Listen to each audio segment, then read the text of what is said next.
Hello students, आप देख रहे हैं केम फिजिक्स क्लास के यूट्यूब चैनल को। आज हम लोग पढ़ेंगे फिजिकल क्वांटिटी। फिजिकल क्वांटिटी को हम लोग डिफाइन करेंगे। फिजिकल क्वांटिटी के टाइप क्या होते हैं उनको डिफाइन करेंगे और हम लोग देखेंगे कि फिजिकल क्वांटिटी में कौन कौन से क्वांटिटी आते हैं और कौन कौन से नहीं आते हैं, कौन से उसके टाइप में किस पार्ट में आते हैं उसको हम लोग देखेंगे। तो हम लोग जब बोर्ड पे देखते हैं तो हम लोग ने इसको पहले ही एक डिफाइन किया है कि फिजिकल क्वांटिटी, ये हमें मेरा इशू आज ये है कि फिजिकल क्वांटिटी क्या होता है उसको मुझे डिफाइन करना है।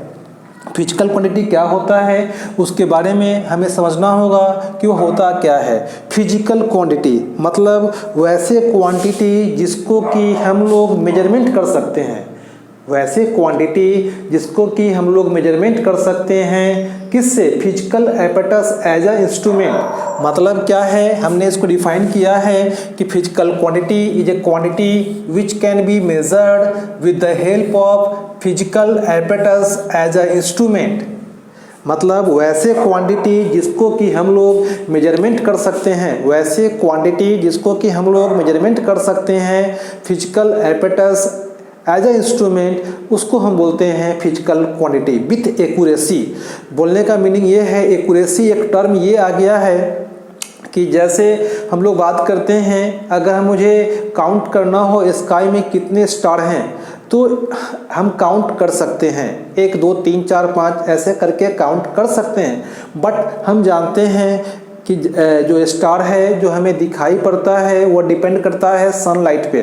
तो जब सनलाइट के कारण जब एक भी स्टार जो हम लोग काउंट कर चुके हैं और हम लोग जब हम लोग काउंट करते हुए आगे बढ़ जाते हैं कि इतना ही हमारे पास स्टार है, और उसके बाद भी जब सनलाइट के कारण कोई स्टार बीच में आ जाते हैं तो क्या होगा, हमारा काउंटिंग एक्यूरेसी में नहीं रहेगा। इसके लिए वह हमारा क्या है, फिजिकल क्वांटिटी नहीं है। पहला बात ये हो गया। दूसरी बात हम लोग करते हैं कि जब कोई हम लोग किसी ट्री के नीचे उसके जो पत्ते होते हैं उसको काउंट करने के लिए हम लोग जाते हैं, तो वहाँ पे क्या होता है कि हम लोग काउंट करते करते आगे बढ़ चले जाते हैं और पीछे एक और आगे गिर जाता है, जो उसका पत्ते हैं वो गिर जाते हैं। इसका मतलब क्या है कि जो हमारा काउंटिंग है वह एक्यूरेट नहीं है, मतलब कि हमारे पास काउंटिंग का एक्यूरेसी नहीं है। इसलिए यह ऐसे वो सिस्टम जो कि काउंटिंग में एक्यूरेसी नहीं होते हैं उनको हम लोग फिजिकल क्वांटिटी नहीं बोलते हैं। इट मीन्स कि जब जो भी काउंटिंग हो वह सही हो, काउंटिंग होगा, उसका एक्यूरेसी होना बहुत ही ज़रूरी है। तो हमारा क्या बोलना है कि फिजिकल एपेटस होता है, फिजिकल क्वांटिटी क्या होता है। तो मैंने एक ही लाइन में डिफाइन किया है कि those quantity which can be measured with the help of physical apparatus as a instrument is known as physical quantity. मतलब ऐसे क्वांटिटी जिसको कि हम लोग मेजरमेंट कर सकते हैं with the help of physical apparatus, उसको हम लोग बोलते हैं फिजिकल क्वांटिटी, जो मैंने इसको यहाँ पे डिफाइन किया है। दूसरा, अगर फिजिकल क्वांटिटी होते हैं, अगर हम उसे काउंटिंग करते हैं, सब कुछ कैलकुलेट करते हैं कि आखिर होता क्या है। जब कैलकुलेशन हम लोग करते हैं तो हमारे पास किसी केस में डायरेक्शन आते हैं, किसी केस में सिर्फ मैग्नीट्यूड आते हैं, और किसी के साथ कुछ अलग थर्ड पार्टी या कुछ अलग नहीं बोलते हैं कि अदर पार्ट भी उसके साथ जुड़ जाते हैं। तो अदर पार्ट अगर जुड़ जाते हैं तो हमें उस चीज़ को डिफाइन करना है कि कौन कौन से क्या होते हैं। तो मैंने ये बोला है कि वैसे फिजिकल क्वांटिटी का ऐसे 3 टाइप हम लोग लिखते हैं। एक होते हैं स्केलर क्वांटिटी, एक होते हैं वेक्टर क्वांटिटी, एक होते हैं टेंसर।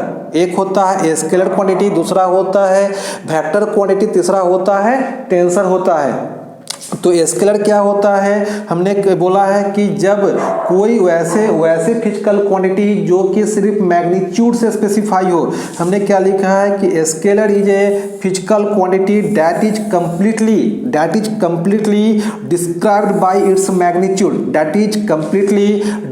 Bye its magnitude. मतलब कि वैसे फिजिकल क्वांटिटी जिसमें ओनली फॉर क्या होगा, मैग्नीट्यूड होगा, उसके अलावा उसमें कुछ नहीं होगा, उसको हम लोग बोलते हैं स्केलर क्वांटिटी। जैसे मास हो गया, स्पीड हो गया, डेंसिटी हो गया, वॉल्यूम हो गया, उसके बाद टाइम हो गया। ऐसे ऐसे क्वांटिटी जो कि ओनली फॉर मैग्नीट्यूड होते हैं उसको हम लोग बोलते हैं फिजिकल स्केलर क्वांटिटी, उसको बोलते हैं हम लोग स्केलर क्वांटिटी कहते हैं। दूसरा है हमारे पास, एक तो ये हो गया, दूसरा क्या है वेक्टर है। तो इसमें हम लोग क्या करेंगे कि इसका हम लोग जब एग्जाम्पल देते हैं तो क्या होगा, इसका एग्जाम्पल होगा वॉल्यूम, स्पीड, डेंसिटी, टेम्परेचर, मास, ईटीसी। यह क्या है हमारे पास, ये हमारे एग्जाम्पल हैं कि कौन कौन से स्केलर क्वांटिटी होते हैं। पहला क्या है पहला होता है हमारे पास वह क्या है टेम्परेचर, दूसरा क्या है वॉल्यूम, तीसरा है स्पीड, चौथा है डेंसिटी। तो यह इसको हम लोग बोलते हैं स्केलर। दूसरा है वेक्टर क्वांटिटी, जब किसी फिजिकल क्वांटिटी के साथ मैग्नीट्यूड हो, वैसे फिजिकल क्वांटिटी जिसके साथ मैग्नीट्यूड हो और उसके साथ डायरेक्शन भी जुड़ जाए तो उसको हम लोग बोलते हैं वेक्टर क्वांटिटी। तो हमने क्या बोला है कि vector is a physical quantity, vector is a physical quantity that is completely described by its magnitude as well as direction. मतलब क्या है, वैसे फिजिकल क्वांटिटी जिसको कि हम लोग मैग्नीट्यूड के साथ साथ डायरेक्शन में भी स्पेसिफाई करते हैं, वह कहलाता है हमारा वेक्टर कहलाता है। इसका एग्जाम्पल कौन होगा, चूंकि डायरेक्शन की बात करना है तो इसका अगर एग्जाम्पल हम लोग देखना चाहेंगे तो एग्जाम्पल अगर हम लोग देखते हैं तो क्या होगा, इसका एग्जाम्पल हमारे पास होगा वेलोसिटी, एक्सीलरेशन,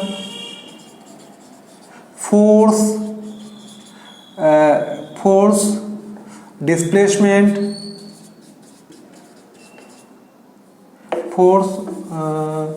फोर्स हो गया, डिस्प्लेसमेंट हो गया और इटीसी, जो भी वैसे क्वांटिटी जो कि जिसमें कि डायरेक्शन होगा उसको हम लोग बोलते हैं वेक्टर क्वांटिटी। तीसरा है टेंसर, जो कि बहुत ही इंपॉर्टेंट है वो for the competition point of view से। यह क्या है, विच टेंसर क्या है, एक फिजिकल क्वांटिटी है जो कि जिसके साथ मैग्नीट्यूड होगा, डायरेक्शन होगा and a plane in which it act. मतलब कि मैग्नीट्यूड, डायरेक्शन, जिस प्लेन पे एक्ट होगा अगर उसके साथ कोई प्लेन होगा तो उसको हम लोग बोलते हैं टेंसर। तो इसका एग्जांपल क्या होगा, इसका एग्जांपल हमारा जो स्ट्रेस होगा, जो हम लोग आगे पढ़ेंगे, स्ट्रेस, स्ट्रेन, ईटीसी, जो उसमें कि प्लेन को हम लोग डिफाइन किए हैं कि which has magnitude, direction as well as plane in which it act. मतलब कि मैग्नीट्यूड होगा, डायरेक्शन होगा, वैसे फिजिकल क्वांटिटी जिसके पास मैग्नीट्यूड होगा, डायरेक्शन होगा और प्लेन होगा जिस पर कि वह एक्ट कर रहा है। तो ये हमारा टेंसर है। अब हमारा मेन एम है कि वेक्टर क्या होता है, तो हम लोग अब वेक्टर सीखेंगे कि वेक्टर कैसे लिखते हैं, कि वेक्टर क्या होता है। तो अभी हम लोग ने डिस्कस किया है कि स्केलर एक ऐसा फिजिकल क्वांटिटी, स्केलर एक ऐसा फिजिकल क्वांटिटी है जिसके पास क्या है, ओनली मैग्नीट्यूड है, ओनली मैग्नीट्यूड है। जैसे मास हो गया, टेम्परेचर हो गया, टेम्परेचर, मास, वॉल्यूम, डेंसिटी, ईटीसी। तो स्केलर क्या है, स्केलर वैसा फिजिकल क्वांटिटी है जिसमें कि ओनली फॉर क्या होता है, मास होता है। अब दूसरा जो इम्पोर्टेंट हमारे पास है जिस पे कि हमें डिस्कस करना है वह वेक्टर है। वेक्टर में क्या है, magnitude, magnitude as well as direction, as well as direction, magnitude as well as direction.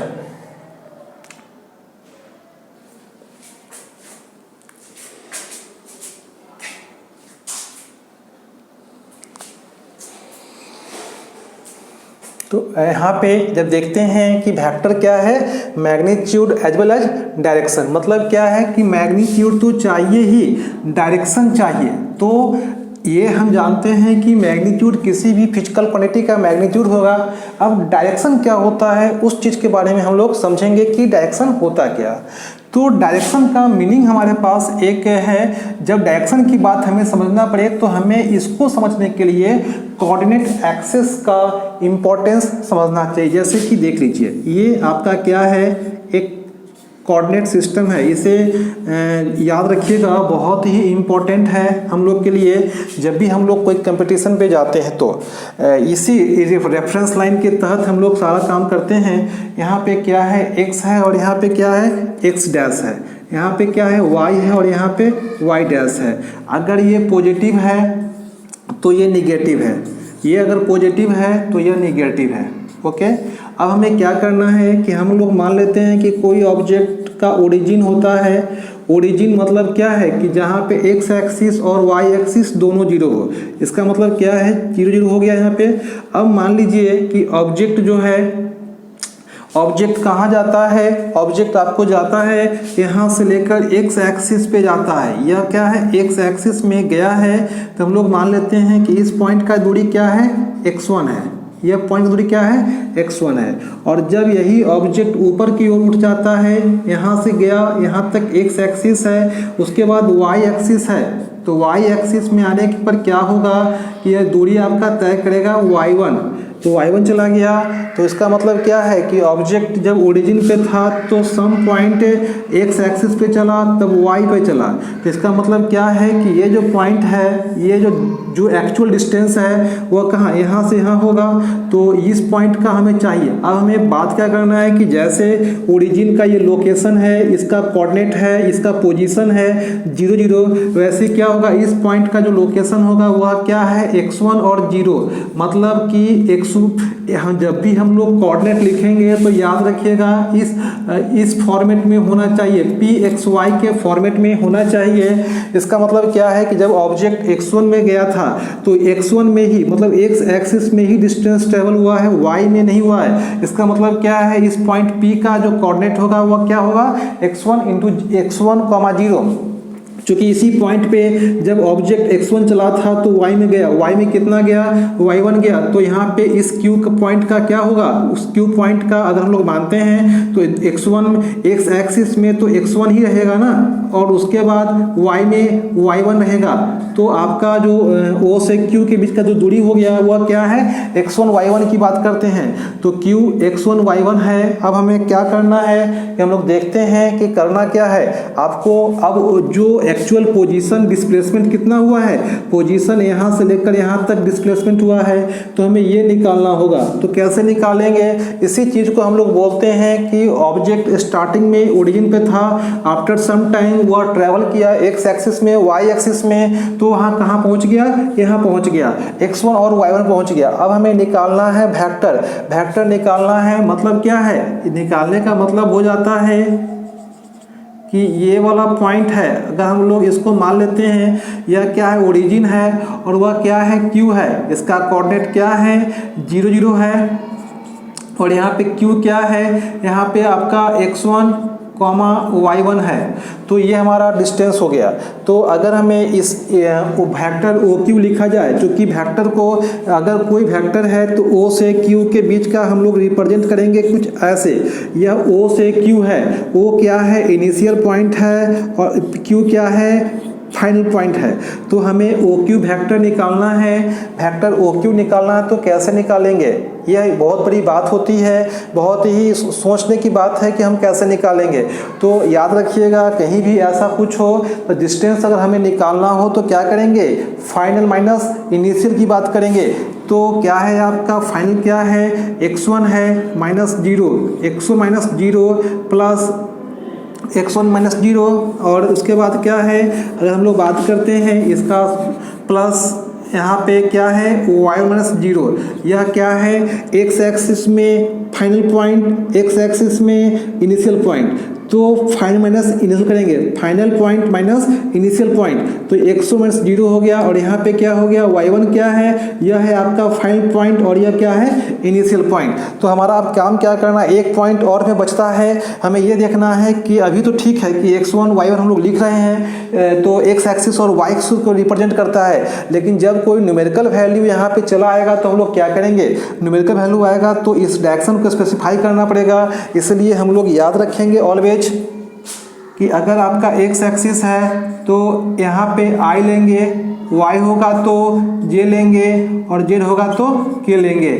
मतलब क्या है, इसको हम लोग बोलते हैं x एक्सिस में unit vector of I y लेते हैं, j हो जाता है आपका यूनिट वेक्टर और z क्या होगा, k हो जाएगा। y जब x डायरेक्शन होगा तो I कैप लेंगे, y एक्सिस की बात करेंगे तो j कैप लेंगे और जब 3 डायमेंशन z की बात करेंगे तो k लेंगे। तो यहाँ पे जब यहाँ पे दो ही है x1 और y1 तो हम लोग को लिखना होगा तो क्या करेंगे, यहाँ पे कैप लगा दीजिए x1 I और यहाँ पे j कैप। तो यहाँ पे क्या लिखेंगे, x1 into I cap plus y1 into j cap. यहाँ पे जब भी हम लोग देख रहे हैं कि जब आपका वेक्टर OQ की बात करते हैं, OQ जो वेक्टर आ गया है वह क्या है, x1 इंटू आई कैप प्लस y1 इंटू जे कैप हो जाएगा। ये हमारा क्या है, वेक्टर OQ है। तो OQ जब निकाल लिए हैं x1 into i plus y1 into जे, ये हमारा किस में है, ये हमारा 2 डायमेंशन में है। जो ये पॉइंट हो गया 2 डायमेंशन की बात करते हैं। यह OQ जो वेक्टर है O से Q, जिसको कि हमने यहाँ पे रीड्रॉ कर लिया है, तो इसको हमने लिखा है OQ equal to x1 into i plus y1 into j. यह हमारा 2 डायमेंशन है। और जब हम 3 डायमेंशन की बात करेंगे तो क्या होगा, 3 डायमेंशन की अगर बात हम लोग करते हैं, कुछ नहीं करना है, ये इसी पॉइंट को 3 डायमेंशन में ही क्या करेंगे कि हम लोग जब 3D की बात करेंगे तो x1 into i plus y1 into j plus z1 into के लिख देंगे। कुछ नहीं करना है, अगर z एक्सिस है तो z1 इंटू के लिखेंगे। ऐसे जब इसको हम लोग ड्रॉ करते हैं तो क्या होगा, इसको जब ड्रॉ करते हैं तो हमें याद रखना पड़ेगा कि 3 डायमेंशन कुछ ऐसा कुछ होता है, ऐसा कुछ होता है। यह क्या है, एकदम इसको याद रखिएगा, यह क्या है, x है, ये y है और यह z है। तो जैसे ही हम लोग ने यहाँ पे बोला था कि x1 में गया y1 में गया तो हमने लिखा x1 y1 कोऑर्डिनेट लिखा। वैसे क्या होगा, यहाँ की बात करते हैं, अगर यहाँ पे ये आया तो क्या होगा, p x1 इंटू 0 इंटू 0, जो मतलब क्या है, यहाँ पे ओरिजिन की बात करेंगे, इसका कोऑर्डिनेट हो जाएगा 0 0। क्यों, क्योंकि यहाँ पे x एक्सिस, y एक्सिस और z एक्सिस तीनों क्या है, तीनों आपका यहाँ पे 0 0 की सिस्टम में है। तो हम लोग यहाँ पे जब ये P पॉइंट पे आएंगे तो क्या करेंगे, x1 0 0, क्योंकि ऑब्जेक्ट x एक्सिस में ही डिस्टेंस ट्रेवल किया है। अब क्या करेंगे, हम लोग y एक्सिस के पैरेलल जाएंगे। तो यहाँ पे अगर ये x1 दूरी तय किया था और यहाँ पे क्या होगा, y1 होगा, तो q की बात क्या करेंगे हम लोग, p x1 y1 इंटू जे।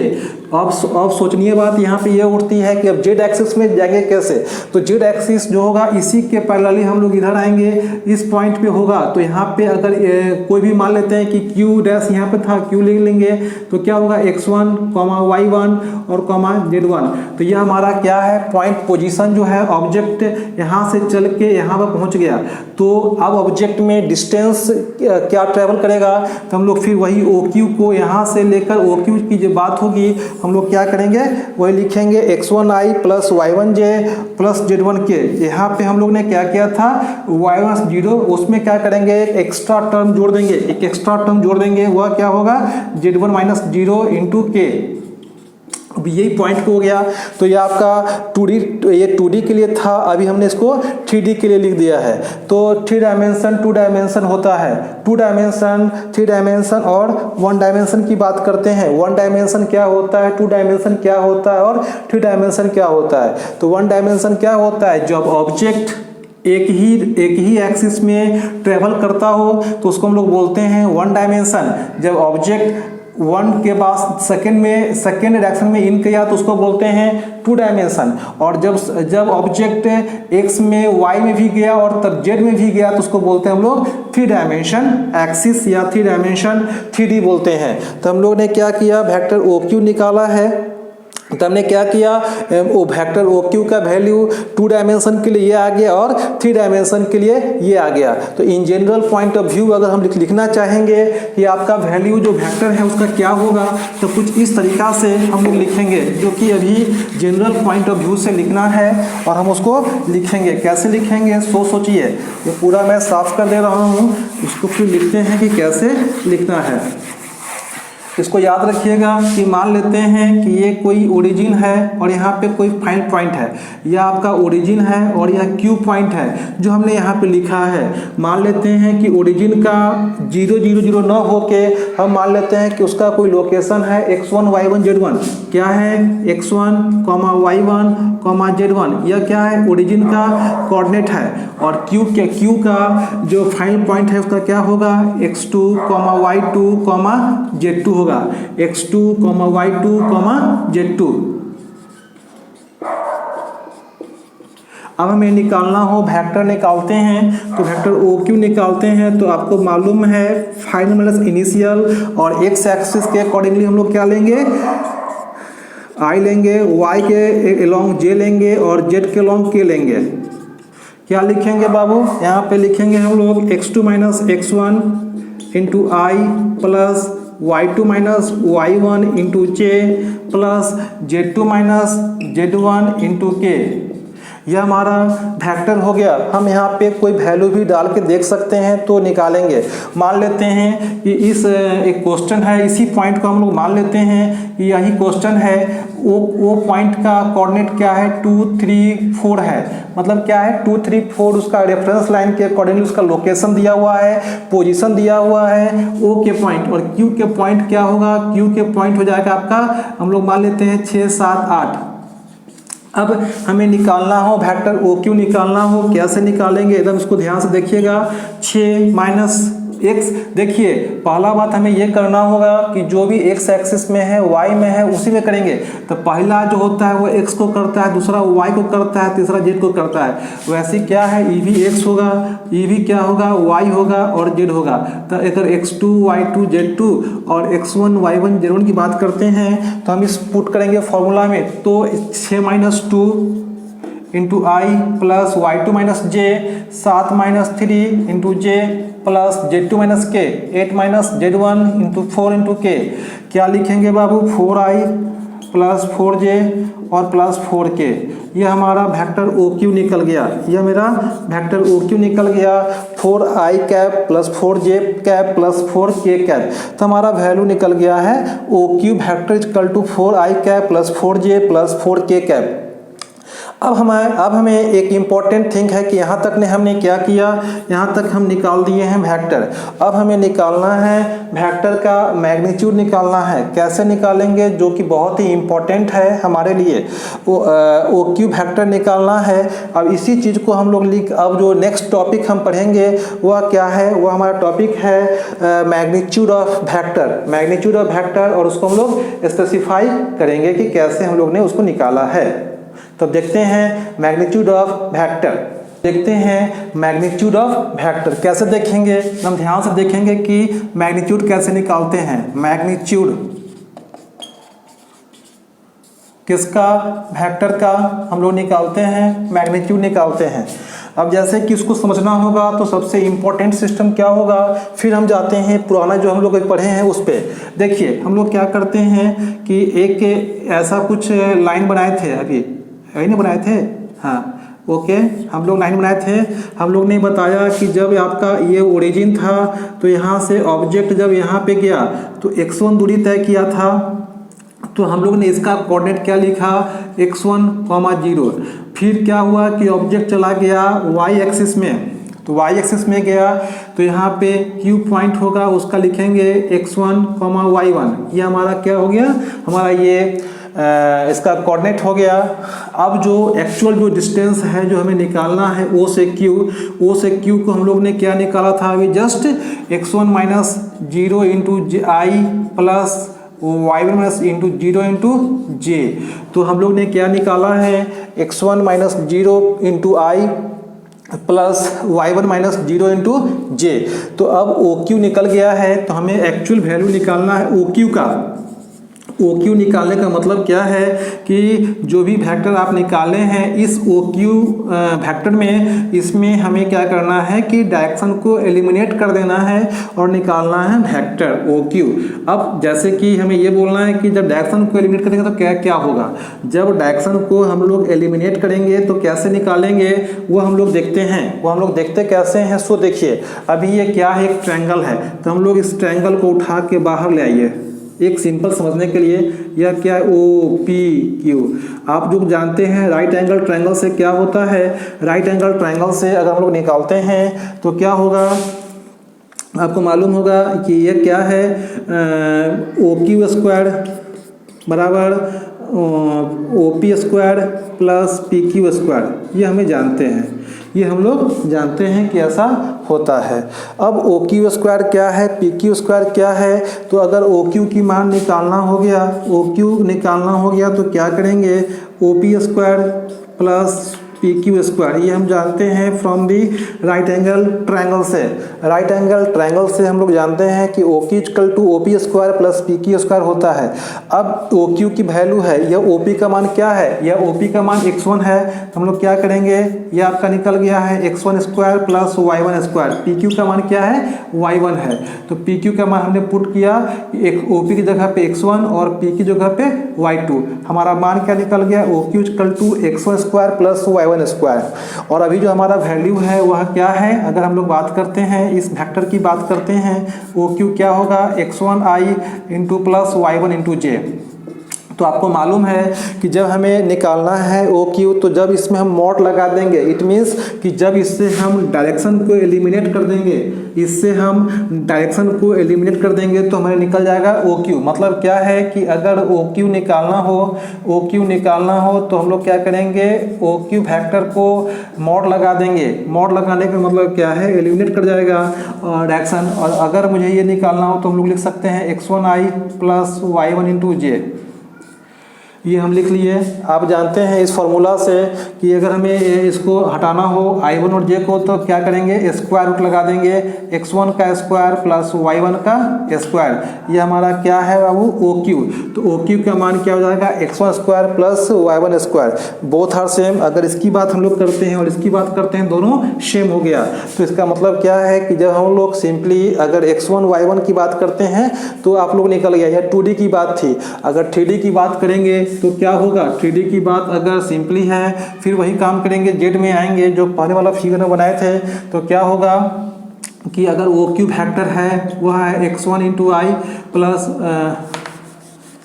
क्या लिखेंगे, ओ क्यू वेक्टर है वहाँ पे लिखेंगे x1 into i plus y1 into j और प्लस z1 इंटू के। यह क्या था, 3 डायमेंशन का था। तो अगर हमें निकालना है ओ क्यू निकालना है, कैसा निकालेंगे, ओ क्यू मैग्नीट्यूड बराबर x1 into i plus y1 into j plus z1 into के। अब यहाँ पे निकालेंगे तो क्या निकालेंगे बाबू, x1 का होल स्क्वायर प्लस y1 का होल स्क्वायर और प्लस z1 का होल स्क्वायर। ये हमारा ओ क्यू का मान निकल गया। तो हम समझते हैं कि यह ओ क्यू का जब 2 डायमेंशन और 3 डायमेंशन की बात किए हैं तो हमारा वेक्टर का मान निकल गया है ओ क्यू। ओ क्यू क्या हो जाएगा, x1 square plus y1 square plus z1 square. तो मेरा मेन पर्पस अब क्या है कि इस जनरल पॉइंट ऑफ व्यू में कैसे लिखेंगे। जनरल यहाँ तक तो जो एक स्पेशल केस हम लोग लेके चले थे कि आपका ओरिजिन है, या इसका 0 आपका क्या है, यहाँ पे इसका ये कोऑर्डिनेट सिस्टम है। अब हमें क्या करना है, हमें देखना है कि कैसे हम लोग इसको देखेंगे। तो अगर हमें एक न्यूमेरिकल अगर इस पर बनाते हैं, कैसे अगर जनरल पॉइंट ऑफ व्यू लिखना हो, जनरल कैसे लिखेंगे।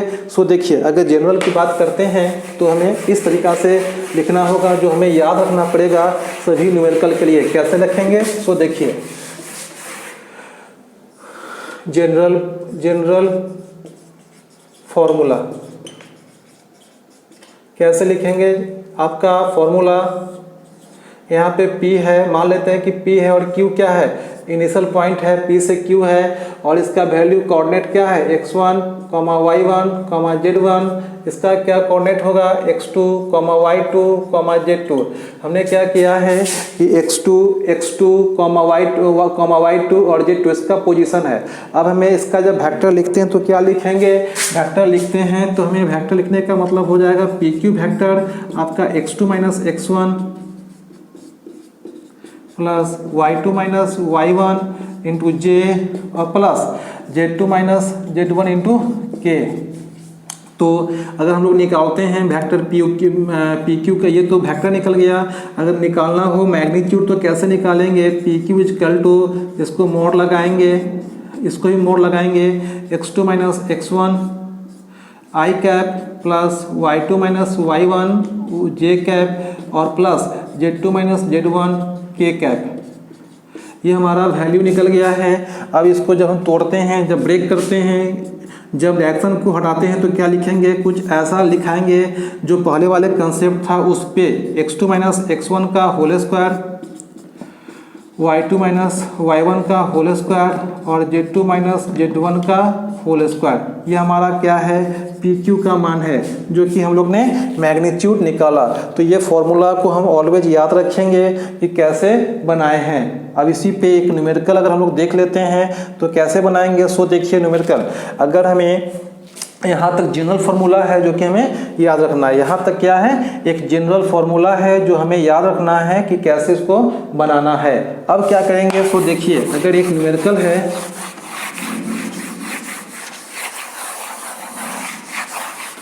एक न्यूमेरिकल है, देखिए यहाँ पे हम बात करते हैं। अगर न्यूमेरिकल की बात करते हैं, अगर मान लेते हैं कि ये एक पॉइंट है, P से Q है और इसका कोऑर्डिनेट दे दिया गया है 2, 3, 4 और इसका दे दिया गया है 6, 7, 8। तो अगर निकालना हो PQ निकालेंगे तो कैसे निकालेंगे? 6 माइनस 2 इंटू आई, क्योंकि इस ये और ये, प्लस क्या है 7 माइनस 3 इंटू जे और प्लस 8 माइनस 4 इंटू के।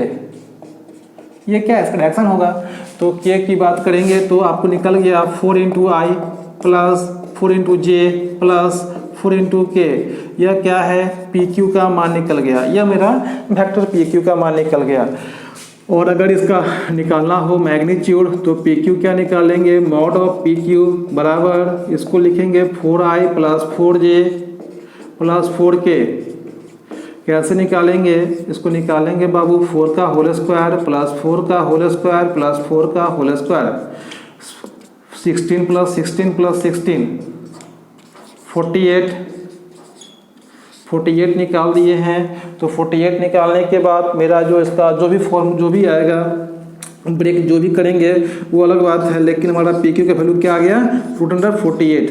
तो हमारा एक ये कंसेप्ट हो गया क्लियर। आज हम सीखे हैं कि फिजिकल क्वांटिटी क्या होते हैं, उसके टाइप कितने होते हैं, वेक्टर कैसे लिखते हैं, वेक्टर को हम लोग रिप्रेजेंट करते हैं इस पी क्यू से। याद रखिएगा, रिप्रेजेंटेशन ऑफ वेक्टर, इसको पी से क्यू क्या करेंगे? इस तरीका से रिप्रेजेंट करेंगे। यह क्या है? इनिशियल पॉइंट, यह है फाइनल पॉइंट। कभी भी ऐसे नहीं लिखेंगे, इनिशियल यही होगा, फाइनल यही होगा, समझ गए? तो जब भी लिखना होगा तो वैसे ही लिखेंगे। अगर ये इस केस में आएंगे तो ये आपका इनिशियल, ये फाइनल पॉइंट होगा। तो इस चीज़ से हम लोग सीखे हैं कि कैसे हम लोग वैल्यू निकालते हैं। निकालने का पर्पस ये होगा कि कैसे हम लोग उस चीज़ को निकालने का वेक्टर है। अब इसी पे हम लोग इस पे क्या करेंगे? न्यूमेरिकल देखेंगे और बनाएंगे कि कैसे न्यूमेरिकल सोल्व होता है। Okay, thanks.